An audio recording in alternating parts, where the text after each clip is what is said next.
Breaking news, accusations of sexual assault against Senator Al Franken could lead to his expulsion. Members of Congress on both sides of the aisle and Franken himself calling for an ethics investigation. All this after radio host and former model Leanne Tweeden said Franken kissed and groped her without her consent while they were on a USO tour together in 2006. She also released this photo of Franken with his hands over her chest while she was sleeping. Here's what she says happened. He just mashed his lips against my face, and he stuck his tongue in my mouth so fast. And all I can remember is that his lips were really wet and it was slimy, and he stuck his tongue down my mouth, and I remember I pushed him off with my hands, and I just remember I almost punched him, because every time I see him now, like, my hands clench into fists, and I'm sure that's probably why. And I said, if you ever do that to me again, I'm not going to be so nice about it the second time. So now we have a publicly named sitting member of Congress accused of sexual misconduct. CNN's Manu Raju is out front tonight. And Manu, Franken's fellow Democrats moved quickly to speak out. Yeah, distancing themselves from Al Franken, saying pretty clearly they support this ethics committee investigation going forward. And when I put the question to Democratic senators about whether or not they believe this could lead to the expulsion of Al Franken, they did not rule it out. I'm very disappointed. I support an ethics investigation. This kind of conduct should not be tolerated by anyone and any public official. Do you think that this could lead to his expulsion? I wouldn't want to prejudge anything at this point. You can't shut the door on expulsion. Don't. The Senate will take this up through proper procedures and will work its will. Don't you prejudge it, and I won't prejudge it either. Could it be expelled from the Senate, do you think? I think the right place to address it is the Ethics Committee. Now, it's very rare, Aaron, to expel a sitting senator, but to do so, you need the support of 2/3 of the Senate itself in order to get to that point. But right now, Democratic senators are pointing to this ethics committee process as the first step, and they're also doing something else. They're giving away donations that they have received from him over the years, including vulnerable Democrats doing that, making sure he's not an issue in their own Senate races. And then when I talked to the top Democratic senator who runs the Senate Democratic Campaign Committee, Chris Van Hollen, he suggested they're going to cut off using Al Franken as a fundraiser going forward. They're going to review his donations that have come to the committee, consider giving up those donations as well. So the Franken fall really hitting Democrats very hard, and it's uncertain where this ends here, Aaron. All right. Thank you very much, Manu. And out front now, former communications director for Senator Ted Cruz, Amanda Carpenter, our political editor at large, Chris Cillizza, and former communications director for President Obama, Jen Psaki. Jen, let me start with you. How bad is this for Senator Franken? Pretty bad. I think it's not a surprise for any of us who've worked on Capitol Hill that there are incidents of sexual harassment and even worse that have happened. And obviously what happened with Harvey Weinstein and Mark Halperin and others has really opened the door to that. There will be more with more members, as we already know, and staff. But this is a scenario where when you have members of your own party already backing away from you and not ruling out expulsion, that's a very tough place to be. Amanda. Well, I am a little curious about the whole prospect of a Senate ethics investigation, because in my mind, what is there to investigate? You have the woman's story, who everyone appears to believe for good reason. You have a photo of a sitting senator groping her, and you have an apology, which is an admission of guilt from a senator. So what is left to investigate unless we believe that there is more to this story, or perhaps they want to extend it to others? I want clarification on that question, because in my mind, I've seen enough. I mean, you know what, Amanda, that's an interesting point. And fair. I mean, he says in his statement, Al Franken, I'm looking, the first thing I want to do is apologize. I'm sorry.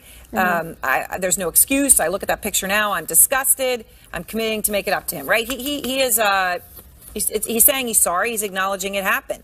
And Chris, his accuser, Leanne Tweeden, on this issue of expulsion, she actually came out and said she doesn't want him to step down. Let me just play what she said.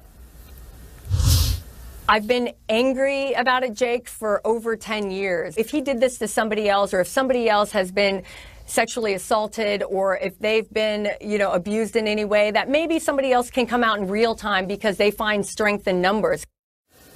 So, Chris, to Amanda's point, are there going to be more women? And is that what the ethics committee needs? Or is Amanda right? I mean, look, she said he did it. He admits to doing it. So this is done. I mean, I think Amanda is largely right here. This is an attempt to buy Al Franken some time. As it relates to Leanne Tweeden, it doesn't seem like there's all that much more we need to know, right? We have an accusation, we have an apology, the end.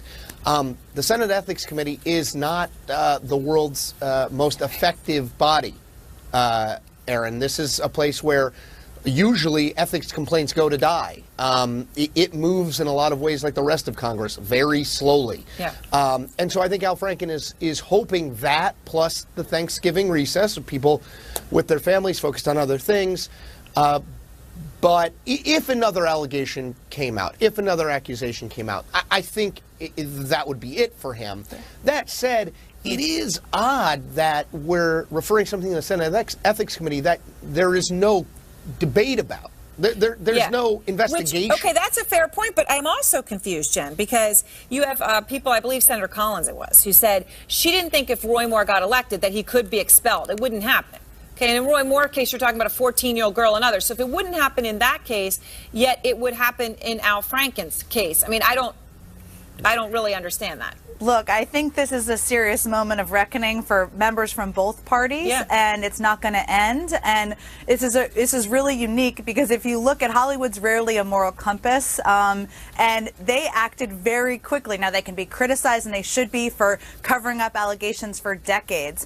But look at what happened to Kevin Spacey and others. Their book contracts were ended. Their movies were canceled. Things happened very rapidly. And the word of the woman, to Amanda's point, was what was taken. This is not a court of law. This is about what's right and what's morally right. And there's a big question from members right now. Are you going to be the moral compass for this country, or are you going to delay it? Or are you going to try to work around it to preserve your friendships and people and your number of members in the House and the Senate? And Aaron, just to be clear, he's not going to be expelled. He would resign. There's no question. The last senator to be expelled was in 1862. It's only happened 14 times, and that was Susan for Collins' Confederacy. I will say, if there is a function of the Senate Ethics Committee, it's to see if there's a case that will build enough shame to force a senator to resign. Because rather than an Ethics Committee investigation leading to expulsion, it much more often leads a member to resignation. Right, which of course is what's happened before. Yeah, go ahead, Jen. And I was just going to say, typically those conversations happen behind the scenes in any of these cases. Obviously,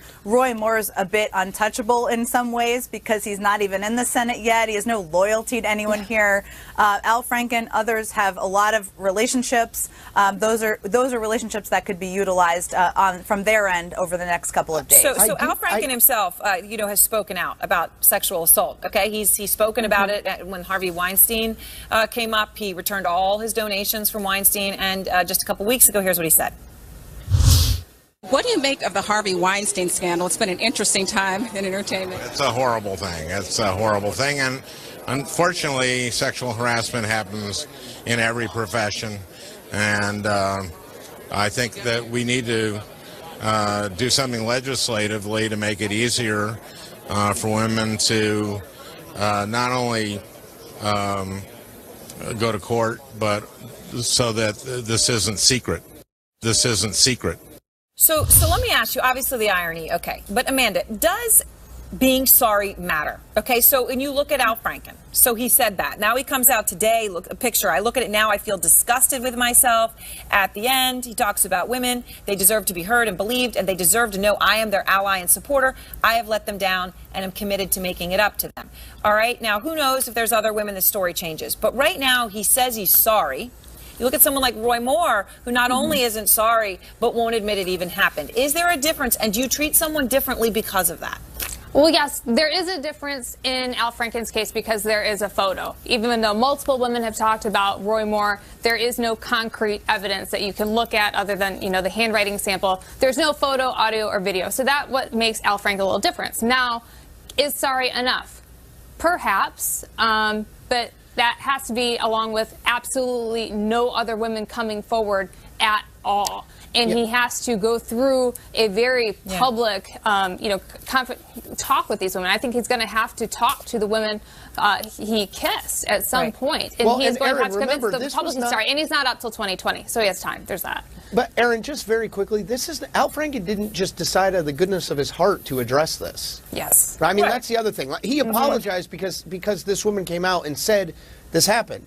So, I mean, he gets credit for apologizing, but it's not as though that he raises all voluntarily sorts of did questions, so. right? Did he simply not remember it because it was insignificant to him? Did he not remember it because it happened before with others? Did he not, or did he remember it and not say that? We just don't know. Well, I will say time. A lot of these men don't remember the parts that could get him into possibly criminal trouble. I think there's a statute of limitations, but he remembers the groping, but not the forcible kissing. So that's a little questionable.